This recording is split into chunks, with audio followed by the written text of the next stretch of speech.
Clap de début, bonjour et bienvenue dans cette vidéo. Un jour un truc, je suis Gaina42, on va parler d'animé, de l'animé ID Invaded. C'est la troisième vidéo et c'est parti. Troisième vidéo ou quatrième vidéo si on compte l'annonce, nous allons parler de son épisode, je ne sais plus, 3 ou 4, un truc comme ça. En tout cas, on va parler de levier narratif. Les titres à la con. Et cette série, je vous jure, elle est très compliquée. Elle est compliquée cette série de vidéos, elle est très nébuleuse, je le sais, mais c'est ainsi, j'avais envie un petit peu d'en parler, donc on parlera un petit peu.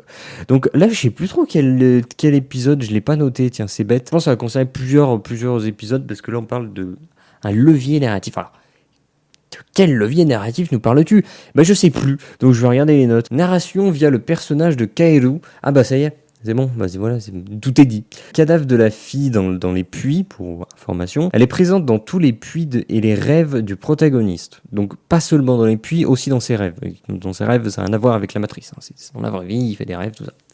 Donc, c'est son passé. On va peut-être pas non plus rentrer trop dans le détail.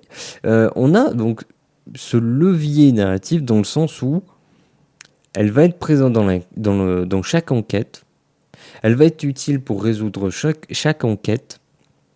Elle va être au centre de chaque puzzle game, on peut dire. Revenez à les vidéos précédentes si vous voyez pas ce que je veux dire. Et elle fait partie du passé du protagoniste.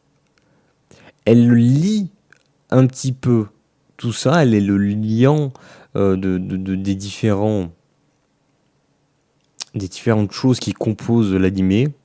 Les mots sont pas super bien choisis. Et du coup, elle sert de levier narratif parce que on sait que du coup, le protagoniste qui va dans les puits a un passé, que le fait d'aller dans les puits, c'est pas anodin, que de par ses rêves, on voit qu'il y a des conséquences mentales un petit peu, il y a quand même des conséquences mentales, et ça nous met aussi en avant ses motivations, sa personnalité. Donc, c'est un levier narratif en fait. Tout est relié à ça.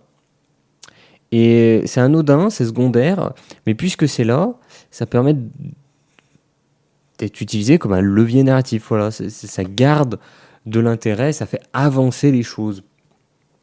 J'avais une note, levier pour en apprendre plus sur son passé, tout en liant les événements à la trame principale. C'est exactement ce que je viens de dire. Donc la note, en fait, on s'en fout. c'est marrant parce qu'au début, j'avais commencé cette vidéo en disant je me rappelle plus. Mais voilà, en fait, non, c'est pourtant limpide. Donc voilà, alors pour moi, c'est limpide. Je sais que c'est pas forcément très clair, mais je vois pas comment l'expliquer autrement. Voilà. Donc, fin de truc, même si c'était assez court.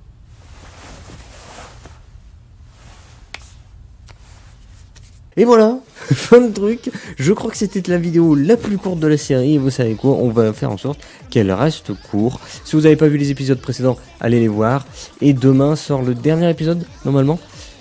C'est tout, au revoir. Pour information, j'écris un roman de type fantasy accessible gratuitement. Je vous ai mis un lien dans la description pour y accéder.